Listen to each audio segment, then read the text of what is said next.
Hey, welcome to the Maxwell Leadership Podcast. Our podcast is all about adding value to leaders who will in turn multiply value to others. If you're wondering what a successful leader looks like, if you're wondering how you can be a successful leader, let me tell you something. I think John Maxwell, after 50 years of leadership, is qualified to talk about today's podcast session. In today's session, John's going to talk about 10 traits successful leaders possess. And I'm going to tell you, again, I've just already said this, but I've watched John not only develop leaders, but assess leaders. I've watched John not only instruct leaders, but learn from the best leaders in the world. And so today, I can't wait for you to hear what John is going to teach us on how to identify characteristics and cultivate characteristics in our leadership. After John's lesson, my co-host Chris Godey and I will be sitting down to give you practical ways that you and us can apply what we've learned to our life and our leadership. Don't miss out on the bonus resource or the option to watch this episode on YouTube. Go to maxwellpodcast.com/successful leaders to access these resources. Okay, grab a pen, grab a paper, grab a mirror, because John Maxwell is going to teach us on 10 characteristics. Here is John Maxwell.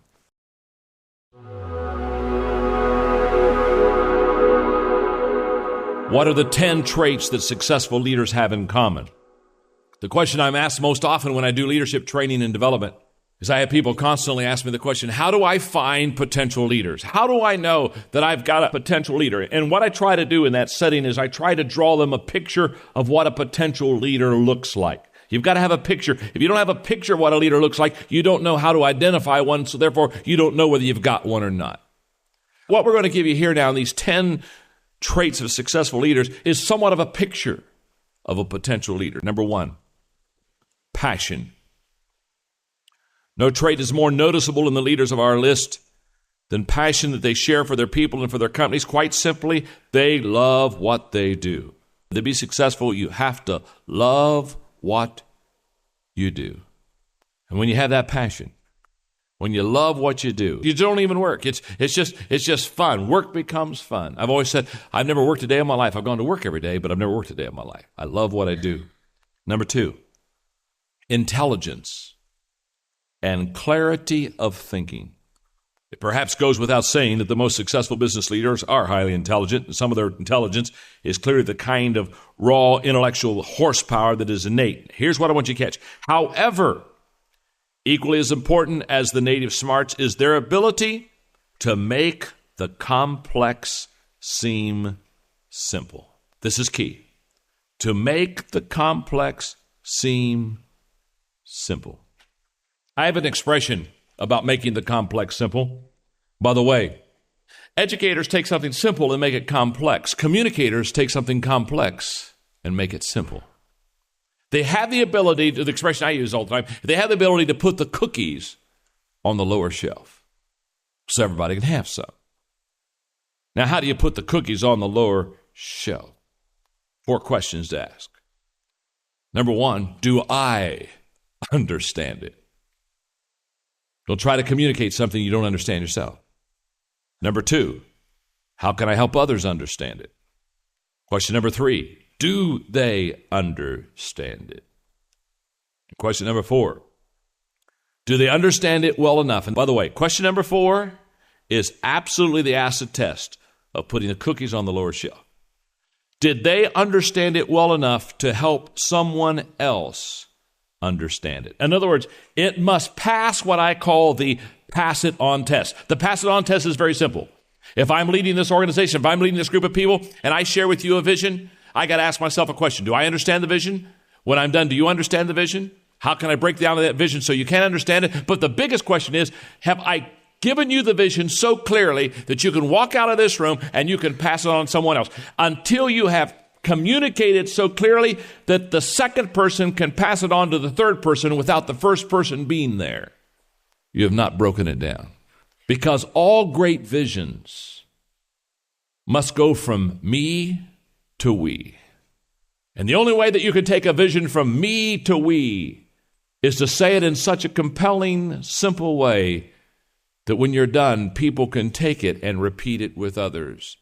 And if they can't take it and share it with someone else, it's too complicated. Back up.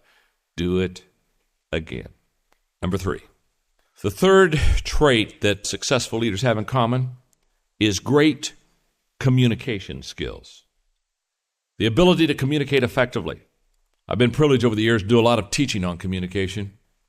There's a difference between information and communication. A lot of people think information is, well, I gave them information. We sent out memos, we did emails, we did all this stuff. A lot of people think information is communication. It's not. Information is giving out. Communication is getting through. And there is a world of difference between giving out stuff and getting through to people. And you nor I have ever effectively communicated until we get through. Number 4, trait number 4 of successful leaders, high energy level. Successful leaders have a high energy level.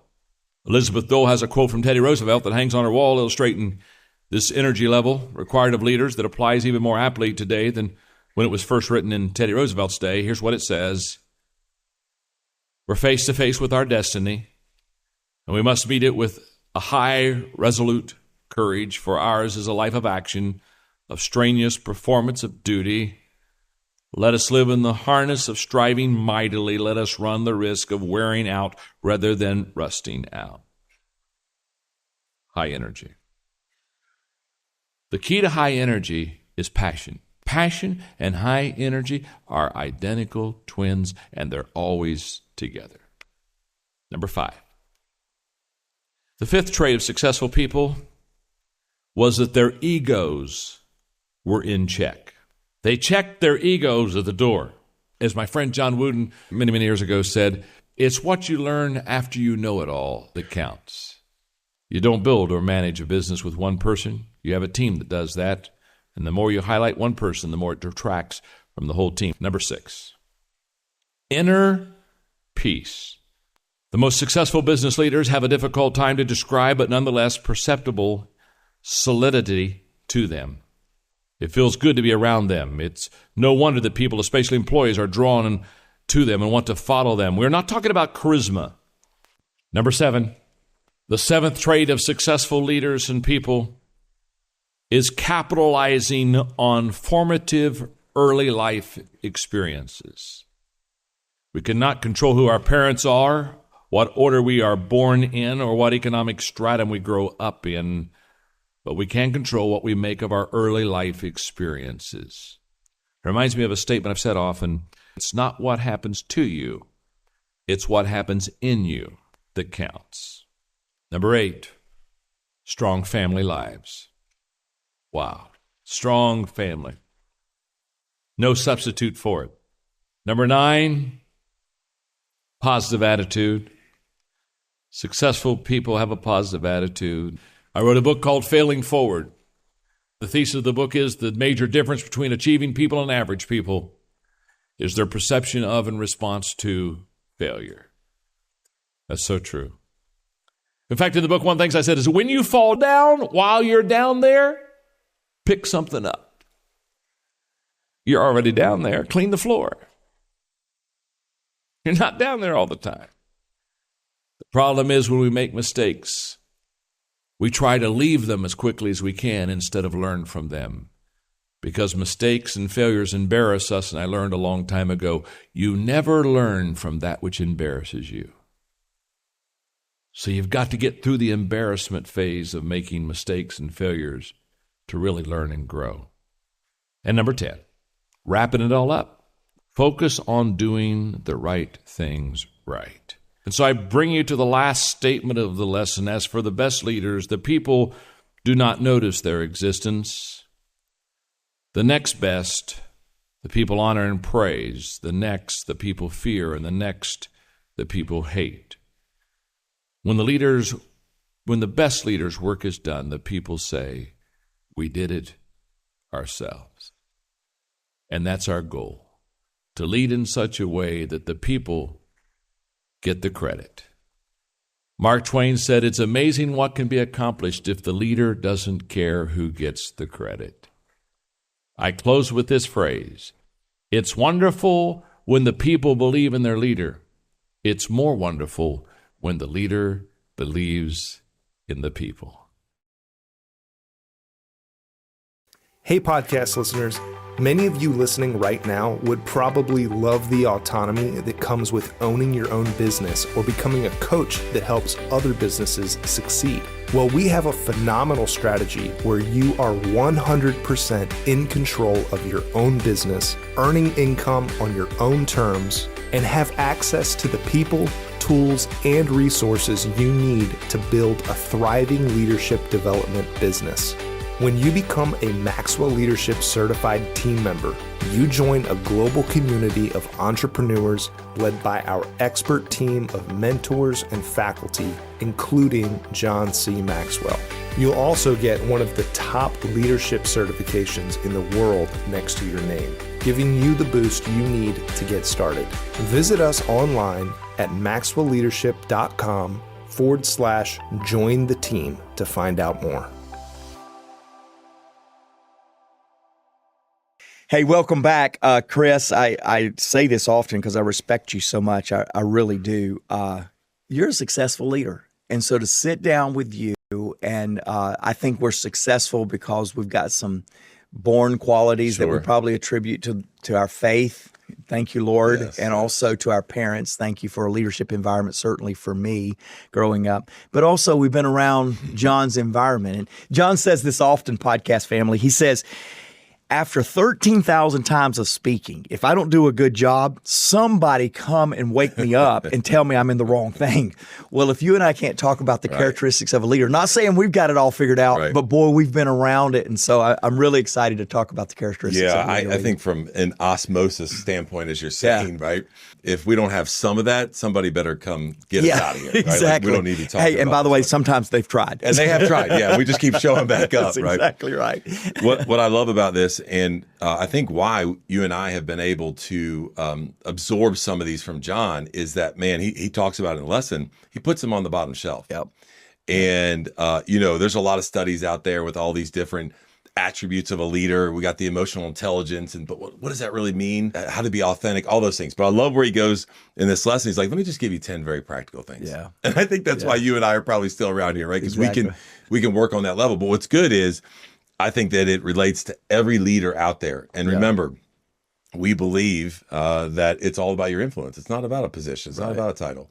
And so no matter where you're leading from, and we mean that, leading from, family, community, in an organization, a team, all of this is relevant. We have lived this out through learning from John. So one of the things we're going to do today is Mark and I talked briefly, and we just picked a couple.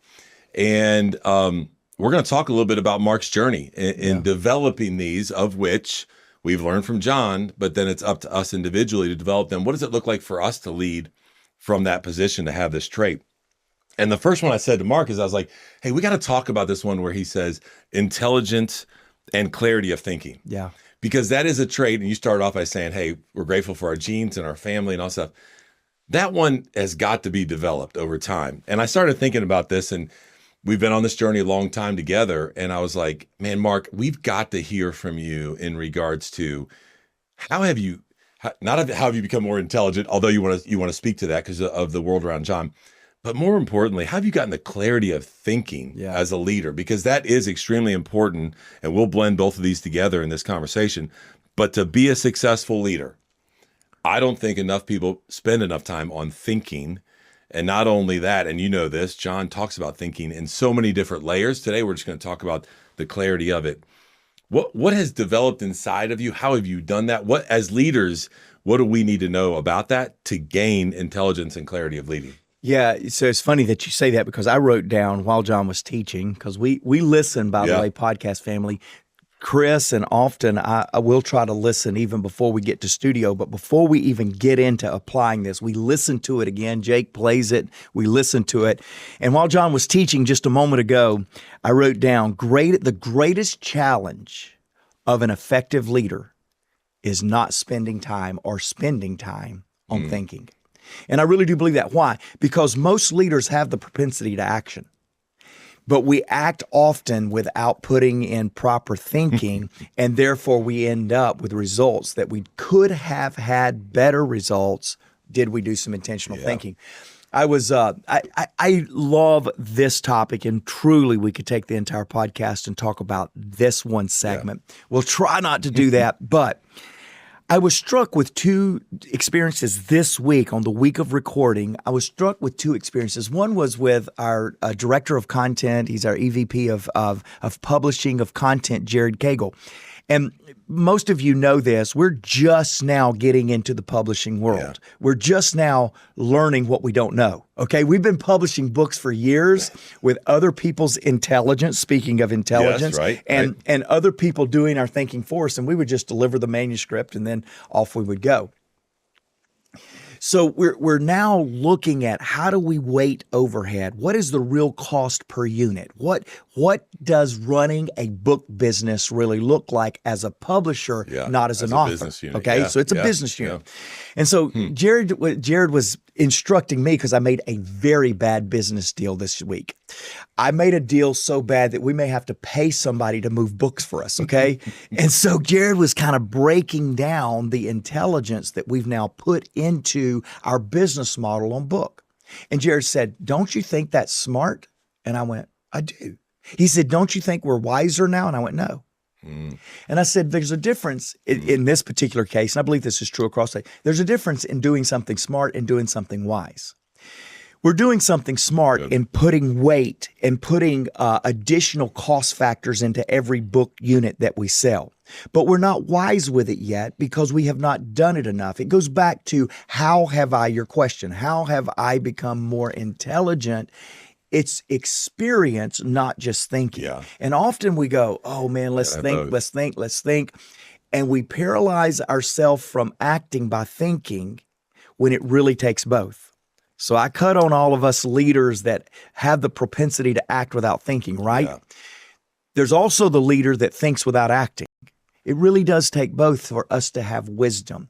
You've got to put things into practice. And I told Jared, I said, Jared, this is smart. This is the best we have now. But I guarantee you half of these metrics will change 6, 9, 12, 18 months from now because then we'll be wise. Yep. But I was just plain dumb. I wasn't smart or wise in the book deal that I just established, right? Yeah. The other thing that came to mind, Chris, so this idea of finding time to think. Just recently, I had one of the biggest decisions that I've had to make as an owner just recently. And I'm sitting here going, I don't know how much of this to give to frame it for our podcast family. Here's the way I'll frame it. You know, there's decisions and then there's big decisions, right? Every leader has a big decision every day, or you're not leading very effectively or you're not leading very much. One of the two. So big decisions come all the time. But then there are the decisions that truly have the ability to shape the trajectory instantly of what you're leading. Yeah. I was facing one of those moments. And so I just determined my schedule had changed. I had gotten some travel off my back and I was sitting at home and I went, you know what? The next day, I'm going to give me the gift of thinking since I got a gift of time back. And I spent the entire day thinking on this decision. And I wish I could tell you after a day that I nailed it. I didn't. I needed another day. But I got so far with that first day that in the middle of the second day, just like a light from the heavens just shined down and gave great clarity. And my point in even illustrating that is to tell you, you're not thinking enough. You're not putting intelligence and thinking into your leadership enough, leaders. I promise you. Again, I toy and balance the barrier that some of us have, that we have thinking paralysis. We paralyze ourselves. And if that's you, don't even listen to this little segment. But for those of you that are acting and getting the same results or less than results or not coming up with the conclusions you need to, I'll go ahead and tell you, as a leader, you have got to have think time. John wrote a book, How Successful People Think. It is a derivative off of another book he wrote, Thinking for a Change. And those two books truly has begun shaping my leadership. Now, I got one more little quick illustration. It's good. Great friend of ours, Ed Bastian, CEO of Delta, he's on our board. He said the greatest difference, I've shared this on the podcast before, the greatest difference between being the CEO of Delta Airlines and the president of airlines is how much time he has to think about the future rather than execute in the present. And for those of you that are the CEO of your life, the CEO of your company, the CEO of your team, you need to spend more time thinking on the future and not do only planning or acting in the present. If you're not putting both of them together, you're not leading effectively. I hope all of you caught what Mark just said, because in a quick second right there, he said the CEO of your life. So maybe you're listening to him and you checked out and you go, I don't have to make big decisions. I don't know about that. The CEO of your life is what you said. I don't even think you realize you said it. That means that every single one of us need to do this. Let me go back to just a couple of things and we'll move on to the next point. First of all, you were talking about that book deal that you made. This is why we skipped over number one in this trait of passion, because I didn't really want Mark to share, because Mark has got a lot of passion. And I guarantee you that decision was made from the trait of passion, which we talk to Mark about often, but that's okay. We'll deal with that at another time. But I do want to come back to this because those examples were fantastic. And I got to hear some of the results of your thinking time, which would have only come from the thinking time. The substance of which you shared with me, some of the revelations came from that. I want to encourage everybody, because I think you need different things to help you launch into thinking time, where you have to have some data. You have to have some context of what you want to do to then just go think. That's how it works for me. Others of you can get in and just say, I need to just think on the business, and your mind will go there. I want you guys to be in a place to where this is so important to you as leaders, CEO of your life, that you prepare yourself going into that thinking time like Mark did, so that he could come out with a result that was better for not only the CEO of Mark Let Cole. me say one more thing too, Chris. If you think about it, and you've been walking this journey with me, it's been 2.5 months of the exact same place in this decision. I couldn't give even any updates. There's no new updates. What's happened to me, Chris, and for many of you leaders, if you're stuck with something you know you need to make a decision on and you can't make the decision, there may be a chance that the busyness of your life, you think you're thinking about it, but you're really not stopping everything and going deep within yourself.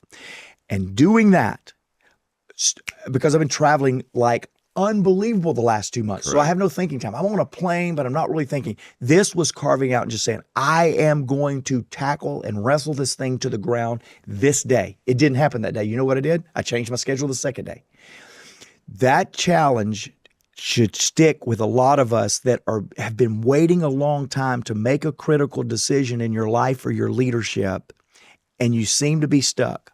I'm going to challenge you. What would a day of just thinking through that do for you? No doubt. I love that. And I want to encourage everybody, you need to be doing this on a weekly basis. You need to, and I feel maybe not as integrous saying this, because I put it on my calendar and then I allow things to get in the way of that. And I go, I'll put that meeting there instead of think time. Man, you got to protect that for daily things as well as big decisions. I want to stay right here on this point number 2, because what I love, and John is brilliant at this. He's a brilliant thinker, but he's brilliant at taking the complex and making it very simple. We started off by saying these 10 are simple. That's why you and I are still here.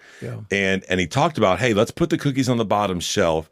And in order to do that, you have to take that intelligence, the results of that thinking, and then you have got to communicate to your family, to your community, or to your team in a way that they can pick it up. And he gives you 4 things that are so important. And I think I saw you live that out after your thinking time on this decision. And it immediately made me think of something that I've seen you model as a leader in team settings that I think is brilliant. I've started using it now too, because we got to make sure that we're communicating what's in here, which may be a little bit more complex than where your team is, or your family, or your daughter, whatever it might be. And you ask this question, which also makes me pay attention, which sometimes I will zone out in meetings a little bit more. Mark will go around and he'll be like, Chris, what'd you just hear me say? And if I can't articulate it back in the way that he wanted me to hear that, then he will make it even simpler. And he goes around the room and does that. Just talk real quickly about the power of that question for you as a leader when you're leading a team of people, so that you know what's in your mind and what you've been thinking on has been able to be received clearly from the team? Yeah, it goes back to you making the point that intelligence comes with experience. Yeah. It doesn't just come with revelation. It comes with tested, tried experience. So first 2 year, 2020, 2021, I'm giving all of this vision to people, and then I'm going back to John and I'm saying, John, I just nailed it. And John would get feedback from others saying, man, Mark, I heard your meeting today was incredible. And I'd say, yeah. And 6 weeks later, I'd go, John, they're not doing anything that I said in that meeting. And John said, let me tell you something. You're communicating to get it off of your heart, not to get it into the heart of your team. And he said, you're only going to know if it is captured when you hear how it has been received. Good. And so in mid-2020, mid-2021, I started asking that question. And it was born out of frustration that I had just had this powerful meeting. Everybody slapping me on the back. Basically, they're carrying me out of the boardroom on shoulders saying, man, that was powerful. Championship. And then 6 weeks later, I'd go, no, it wasn't a championship because nobody's repeating it. Yep. I started asking that question. Here's what I found out, gang. You guys already know this. It was a revelation to me. Go around any organization, and many times you'll say, hey, what's the values of the organization? What's the vision of the organization? What's the mission of the organization? And depending on how many people's in the room, add one, and you'll probably get that many different answers, right? There, two people will say, well, I think it's either this or this. And by the way, I have more examples of what it is than I even have people in the room. It's true when you cast vision and you give direction in a meeting too. People hear things from their frame of reference, from their perspective, from their load, from the problems they're trying to solve. Therefore, it's not that they weren't listening. It's not that they were not paying attention. They were paying attention from their perspective, not necessarily the leader's perspective. Got it. So going around and having people repeat it does two things for me. One, it does give me a sense of, did the message stick? The second thing it does is it lets me know the frame of reference of the people in the room where I can come along and maybe do some one-on-ones to help them a little bit more.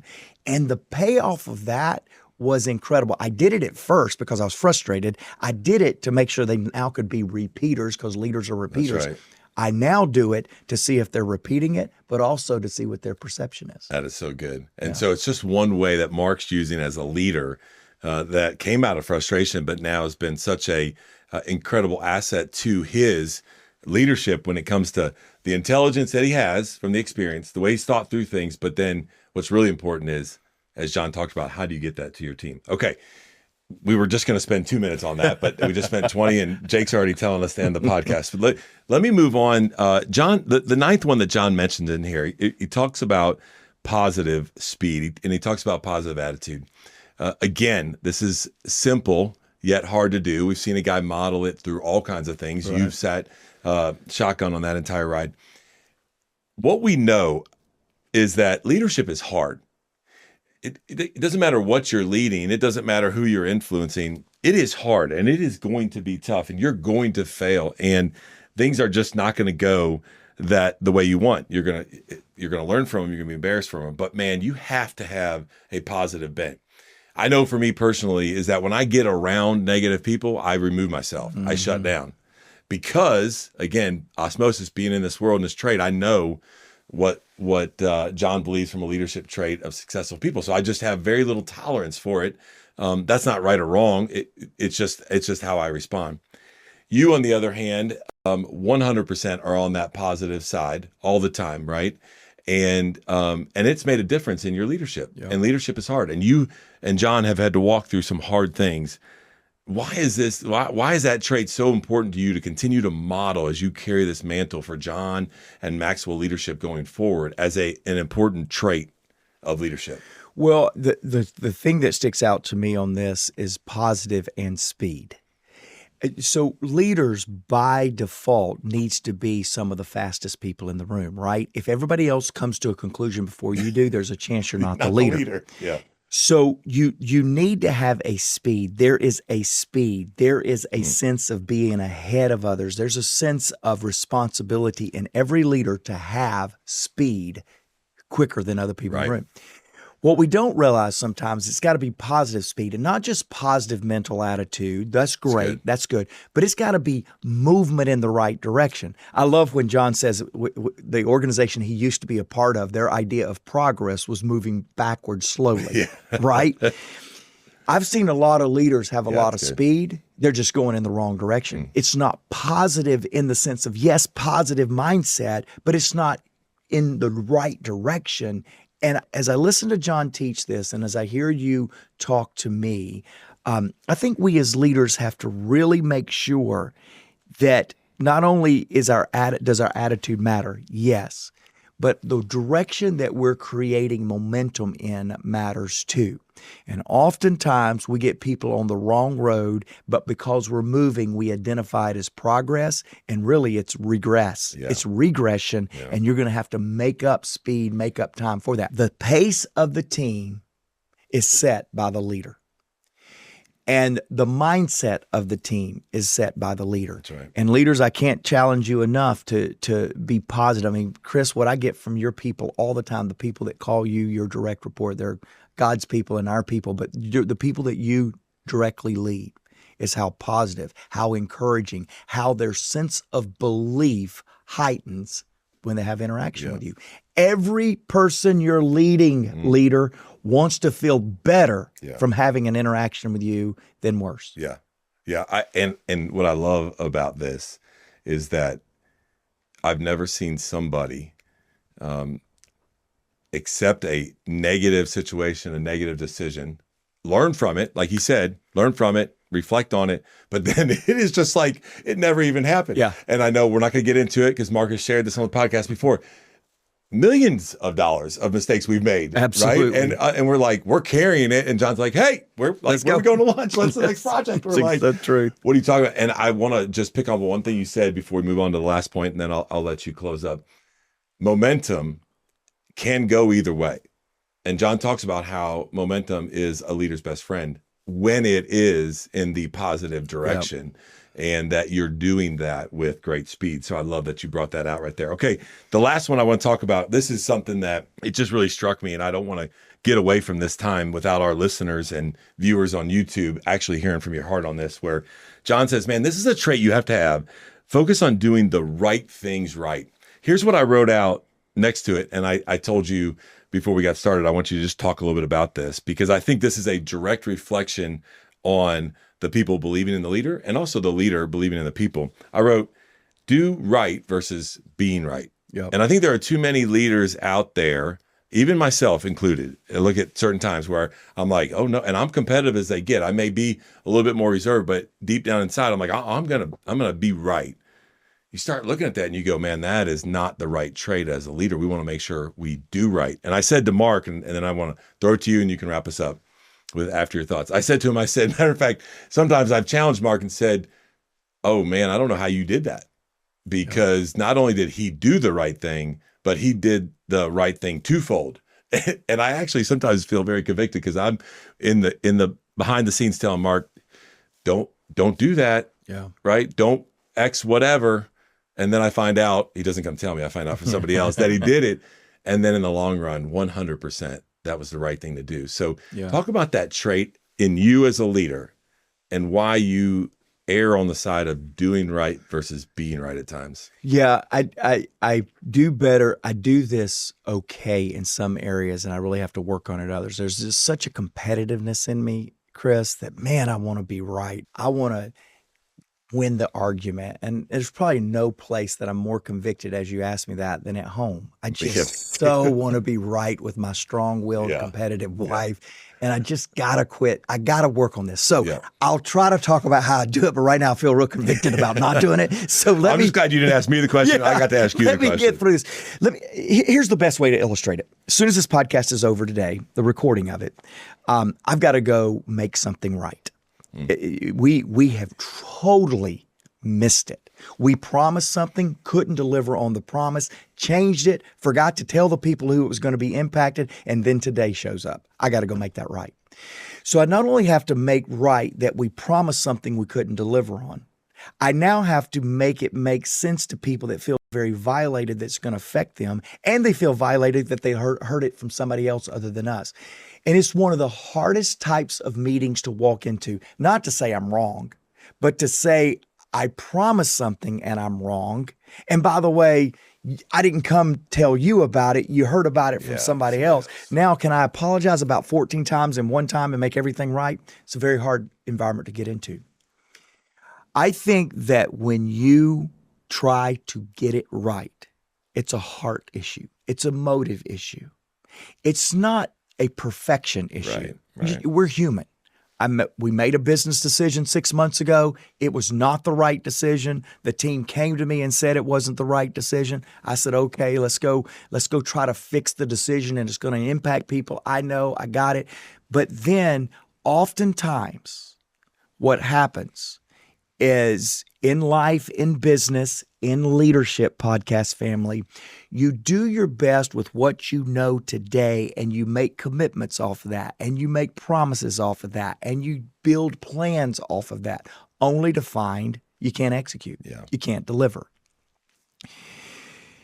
If God will help me, and you all know I have a faith reference, and I need the Lord to help me. If God will help me and my heart can be shown today, we're going to get through this. Because the heart, this is not a matter of the heart. This was a matter of the head and making a decision that I couldn't see the full picture. And then we go and we have to make it. I have found, not every time, that when you have a right or wrong issue and you go inside yourself and check your heart and you find a motive that is pure, you have to vulnerably show that motive and be willing for people not to agree with that heart and agree with that decision. But 9 times out of 10, and I promise you it's that high, 9 times out of 10, when you go in and realize the motive part and you will vulnerably do that, take responsibility for the wrong, 9 times out of 10, you will get through it and things will eventually get better. But the alternative is to not do it at all, not take responsibility for it, and then that's just try to be 1 out of 10 times. You're going to be okay with that. So here's what I want to do. I want 2 things to challenge you with today as we kind of wrap up the podcast. First, I want you to go to the website, and I want you to go to the show notes, and I want you to download the bonus resource, because here's what I want you to do. I think John has given us 10 categories to work on to be better leaders today. I think absolutely you could spend the next month with these 10 things that John gives you, that's listed in the show notes, that's listed in the bonus resource, and you can begin working on a game plan to improve your effectiveness as a leader. I want you to do that. That's first and foremost. If you do nothing else, I want you to go and I want you to rate yourself. Hey, where am I on passion? Where am I on thinking? And I want you to just go through that and begin to work on that.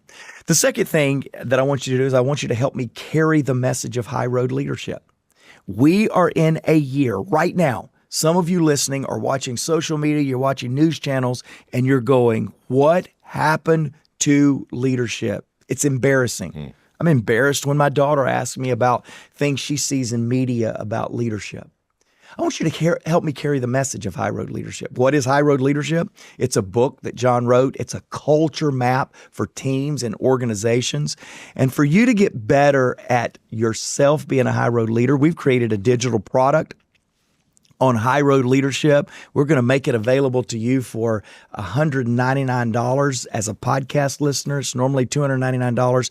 I want you to go and I want you to begin developing that and applying it to your leadership. It will make a difference. I love what Salem said to us. That Salem listened to the podcast, 4 Qualities of a Team Player. We'll put that in the show notes. Go listen to that. Salem, thank you for what you said. He wrote it to us, Chris, said, thank you, Mark and Chris, for the podcast discussion on 4 Qualities of a Team Player. It was very insightful how to enlarge your team by enlarging yourself. That was the point, Salem. That's the point for you. That's the point of this podcast. Go be a high road leader. Everyone deserves to be led well. Are you ready to elevate your leadership to new heights? Join the movement towards high road leadership with John C. Maxwell's latest book. In High Road Leadership, John explores the power of valuing all people, doing the right things for the right reasons, and placing others above personal agendas.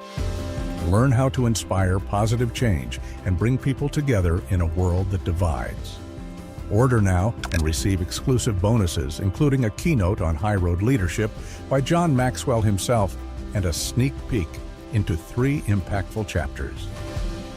Take the first step towards becoming a high road leader. Visit highroadleadershipbook.com to order your copy today.